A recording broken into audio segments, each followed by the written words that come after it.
center of gravity and moment of inertia. It is unit number 4, or it is the last chapter from unit number section 1. In addition, we have to discuss which MCQs. MCQs on mechanical vibrations. Okay, so till now they are not available with any other teacher. So I will collect those MCQs. थोडे बहुत मी collect केले ते MCQs, पण ते exactly सिलेबसशी inline आहेत का नाहीत हे मी कन्फर्म करून ते उद्याच्या डिस्कस करेल. चालेल?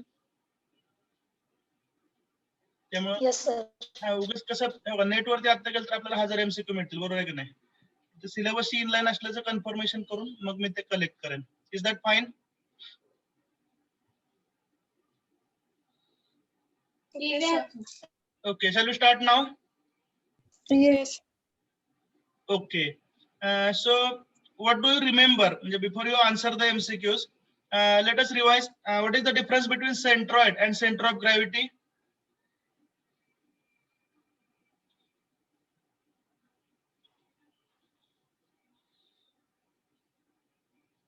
What is the difference between centroid and center of gravity? Am I audible? आवाज येतोय का?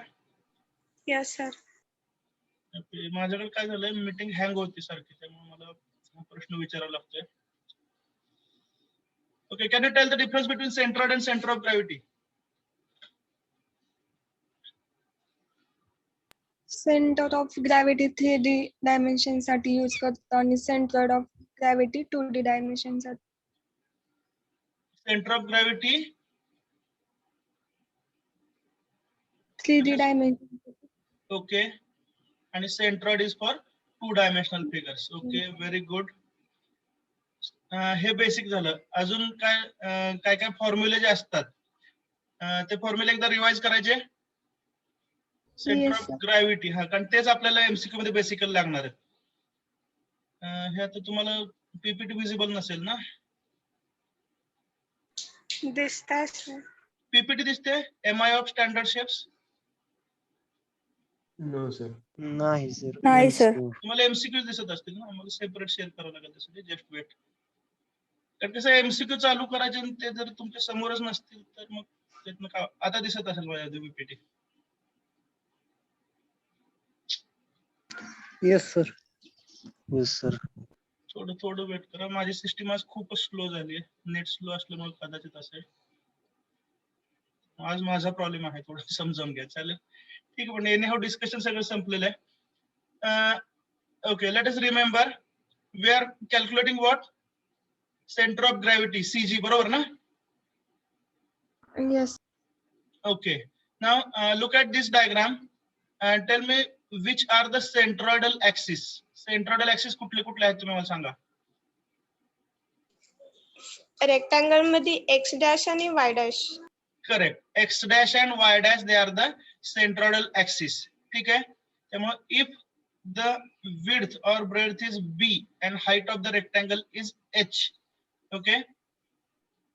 बघा, moment of inertia about centroidal axis. हा जर horizontal axis असेल तर फॉर्म्युला काय आहे हे तुम्हाला कॅल्क्युलेशन करायचं म्हणून मी रिपीट करतोय. Please note this things seriously. हे आपल्याला कॅल्क्युलेशन करायचे आहेत आजच, आत्ताच MCQ सोडवताना. 1/12 BH square. BH cube. हे कसं झालं? About X axis passing through center of gravity. Is that clear? Yes, sir. हा, हे यूज करताना कन्फ्युज व्हायचं नाही म्हणून मी एक 5 मिनिट गेले तर हरकत नाही, पण वेळ भरपूर आहे आपल्याकडे. आणि सेंट्रोइडल ऍक्सिस जर पासिंग थ्रू Y असेल, पॅरलल टू Y ऍक्सिस असेल तर 1/12 B cube H. लक्षात राहील? Yes sir. ठीक आहे. आणि सेंट्रोइडल ऍक्सिस जर पासिंग थ्रू बेस असेल, दिसतोय का हा X axis? Double tick mark आता केला तो. येस. तर फॉर्म्युला काय असतो? 1/3. तर 1/3 हे कधी येतं? About base. लक्षात येते ना? आणि 1/12 कधी येतं? About centroidal axis. Is that clear? Yes sir. Okay, next we go to triangle, centre of gravity. ठीक आहे? तर अबाउट सेंट्रोइडल ऍक्सिस किती आहे? 1/36, बरोबर ना? BH cube.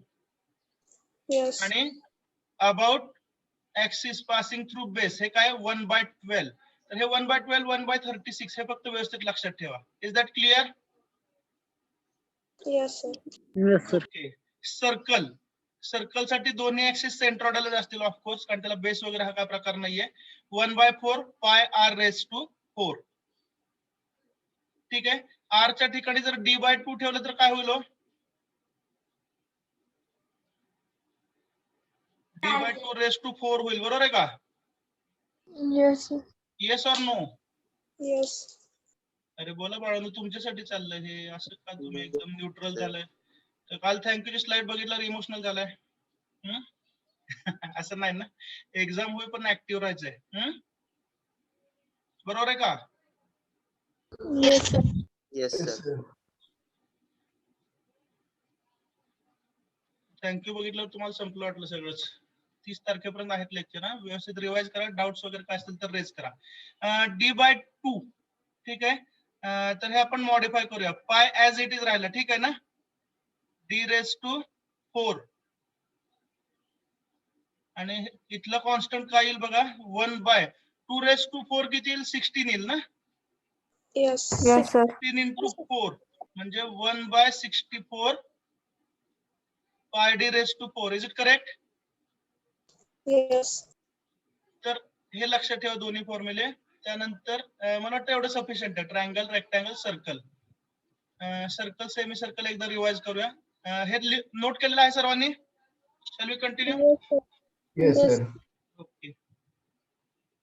कारण काय, ज्या हिंट मी टाइप केल्या होत्या ती फाईल ओपन होत नाही, त्यामुळे त्या हिंट तुम्हीच द्यायला लागतील मला. असं का म्हणावं, कारण आता थोडं मला पण कंटाळा आला ना, एवढे 84 लेक्चर झाल्यावर. सेमी सर्कल, सेंट्रॉइडल ऍक्सिस कोणता? Y axis, IX IY is equal to 1/8 pi R raise to 4. सर्कलचा फॉर्म्युला काय? 1/4 होता ना. Yes, sir. इथं काय आलं? 1/8. Are you noting this things? Yes, sir. Note केलेलं आहे मला वाटतंय. ठीक आहे. आणि क्वार्टर सर्कल असेल तर काय होईल? 1/16. म्हणजे बघा, सर्कल साठी फॉर्म्युला काय होता? 1/4 पाय आर रेस टू 4. बरोबर आहे. Yes. Semi circle 1/8 1/8. Pi R raise to 4 common आहे. आणि क्वार्टर सर्कल साठी 1/16. Is that clear? Yes, sir. I think this is more than enough for us. ठीक आहे. त्यानंतर समजा आपण एखादा शेप, काल मी तुम्हाला एक्सप्लेन केलं होते.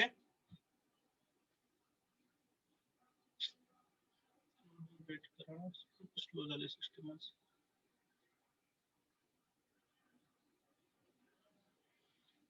ठीक आहे. समजा रेक्टँग्युलर ऑब्जेक्ट मध्ये रेक्टँग्युलर कट घेतला आपण. ठीक आहे. बाहेरचे जे डायमेन्शन आहेत capital B by capital H आणि आतल्या होलचे डायमेन्शन आहेत स्मॉल b स्मॉल h. तर मोमेंट ऑफ इनर्शिया काय होईल सांगा? काल आपण एक्झाम्पल सोडवली होती. किंवा रेक्टँगल साठी नाही, ते प्रत्यक्ष कॅल्क्युलेट करावं लागेल. फॉर्म्युलेट इझिली होणार नाही. सर्कल इन सर्कल घेऊया आपण.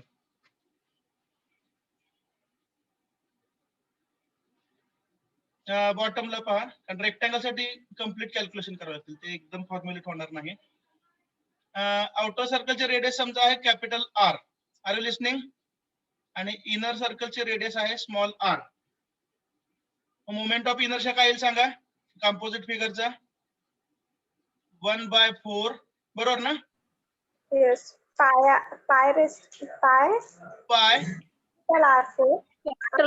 Capital R raise to 4 minus small r raise to 4. Actually ह्या दोन टर्म आहेत, पण 1/4 आपण कॉमन, 1/4 इंटू पाय आपण कॉमन घेतलं. Is that clear? Yes. So I think these are the basic things we need to remember. अजून एक 0.55 आणि 0.11 काहीतरी होता फॉर्म्युला पुढे होता. हा नाही सॉरी, हे नोट केलंय का? Semi circle moment of inertia about X axis काय? 0.11 r रेस टू 4 आणि क्वार्टर सर्कल साठी 0.055. हे नोट केलंय? Yes, sir. येस. ओके. तर ह्या सगळ्या हिंट ज्या आहेत त्या मी त्या एमसीक्यूच्या फाईल मध्ये टाइप केलेल्या होत्या. If it is understood by you. बघा फाईल ओपन झाली का? नाही सॉरी.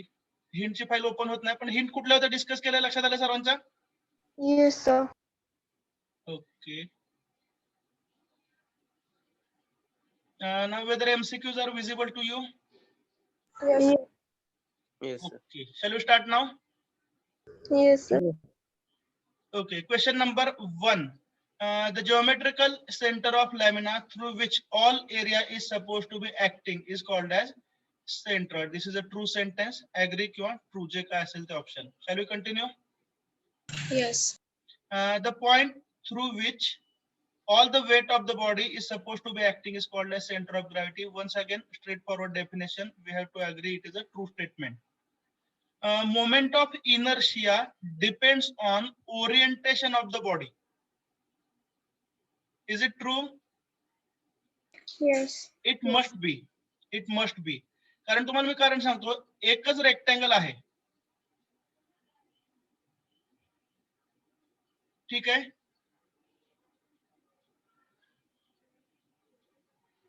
एक सेकंड. हा रेक्टँगल आहे. सेम डायमेन्शनचा रेक्टँगल जर तुम्ही दोन वेगवेगळ्या पोझिशन मध्ये घेतला तर त्याचा सेंटर ऑफ ग्रॅव्हिटी सेम राहील, पण मोमेंट ऑफ इनर्शिया चेंज होईल. Yes or no? Yes, sir. Yes, sir.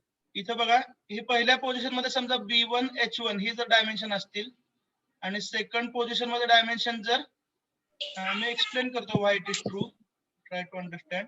Second position मध्ये समजा डायमेन्शन B2 H2 तुम्हाला समजण्यासाठी, किंवा असं करूया, जस्ट वेट. सेम रेक्टँगल ना B बाय H, ही डायमेन्शन कधी आहेत? हॉरिझॉन्टल पोझिशन मध्ये. आता सेकंड पोझिशन मध्ये काय असेल? H by B. Is it correct? Yes. आणि आता जर तुम्ही फॉर्म्युला यूज केला काय, 1/12 into base into cube of the height. Yes or no? Sir H by B कसं येते? पांडुरंग काय सांगत, H बाय बी फक्त फिरवलं 90 अंशात ना तो. नोटेशन HB हे विसरून जावा, डायमेन्शन तीच आहेत का नाही? 90 अंशात फिरवलाय फक्त तो. Yes, sir.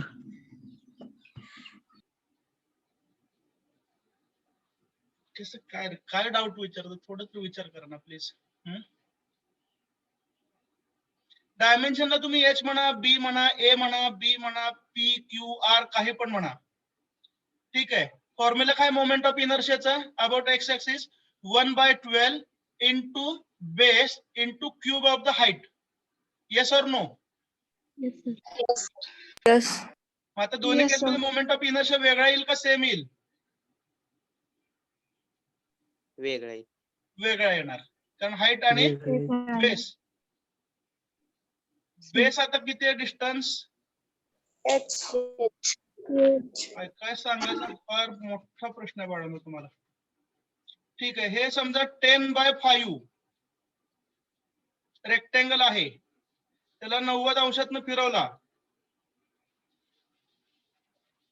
आता हे 5 होईल ना आणि हे 10 होईल. आता लक्षात आलं का? Yes, sir. आता फॉर्म्युला यूज करा, 1/12 B इंटू H क्यूब. उत्तर सेम येतील का वेगळे येतील? वेगळी. Baby. Is it understood now? Yes. Yes, sir. Shall we continue? Yes, sir. Yes, sir. Question number 4. The center of gravity of an isosceles triangle with base P and side Q is. म्हणून actually मला हे updated file पाहिजे होती. तर इथं जो correct option आहे तो सध्या तुम्ही कन्सिडर करू नका. पुढच्या ऑप्शन मध्ये बघा, इथं प्लस आहे, बरोबर आहे का? इथं मायनस आहे, बरोबर ना? आणि इथं डिवायडेड असं काहीतरी आहे. तर काय आहे?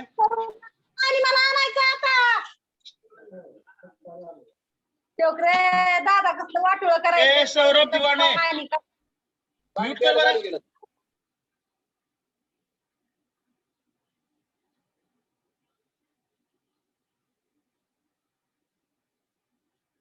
एवढी अक्कल नाही बरं आपल्या पाठीमागे डिस्टर्बन्स एवढं कळत नाही का?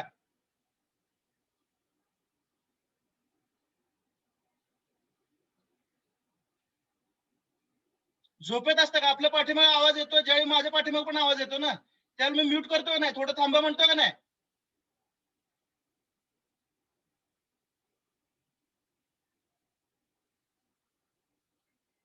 थोडं अकलीच भाग ठेवणार रे.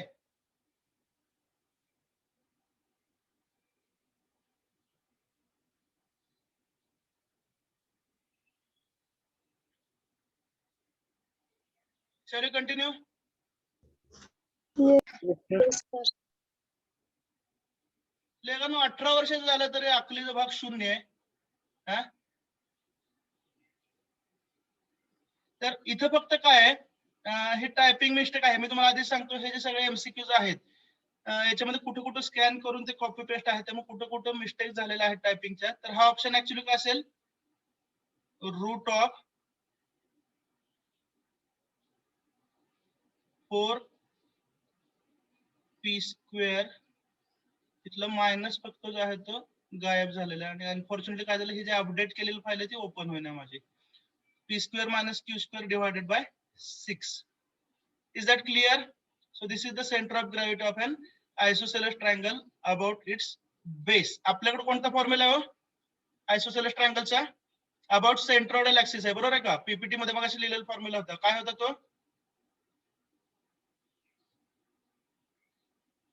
1/12 असं काहीतरी होतं ना?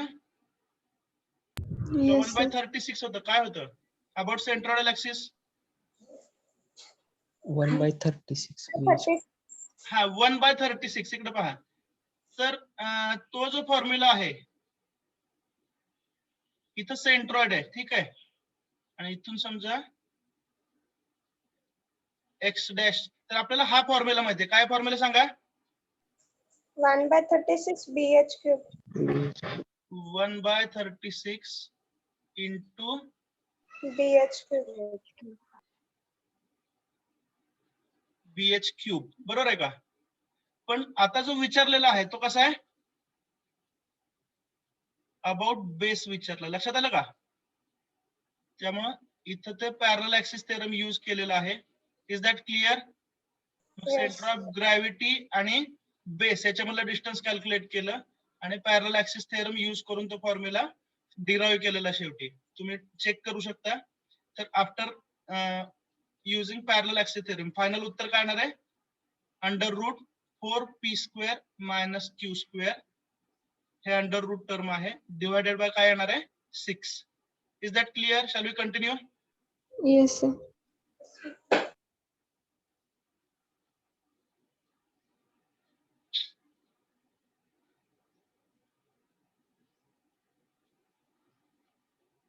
Just wait. मायक्रोसॉफ्ट वर्डचं काहीतरी प्रॉब्लेम झालाय.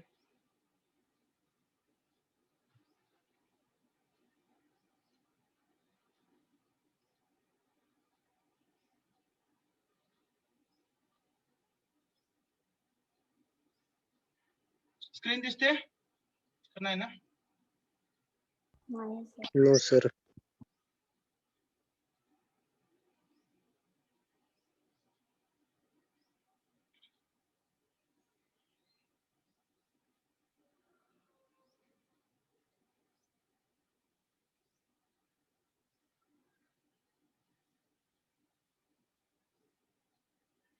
Is it visible now? No, sir. No, sir. Okay. Please wait for some time.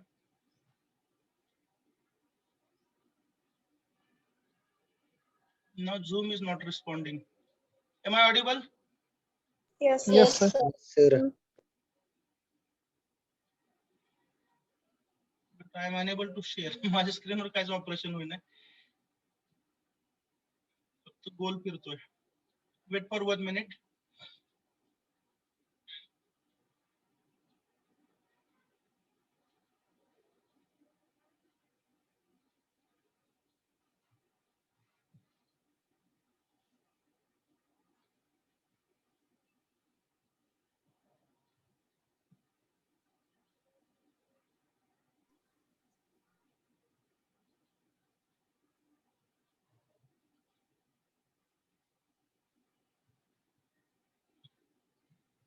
shall I do one thing?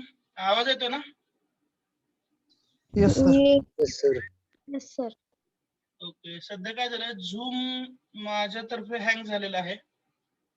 बरेच लोक सध्या झूमचा प्रॉब्लेम फेस करतायत. I will do one thing, if possible I will end the meeting from me, कारण माझा कुठलाच control सध्या operate होत नाहीये झूम मधला. ठीक आहे, जर मीटिंग एंड झाली तर लगेच इमिडिएट जॉईन करा, चालेल? Yes, sir. Okay, So I'm sir. trying to end the meeting because none of the controls is operative from my side. Meeting end करायचा प्रयत्न करतो. मीटिंग एंड झालं तर लगेच जॉईन करा. ओके? Yes, sir.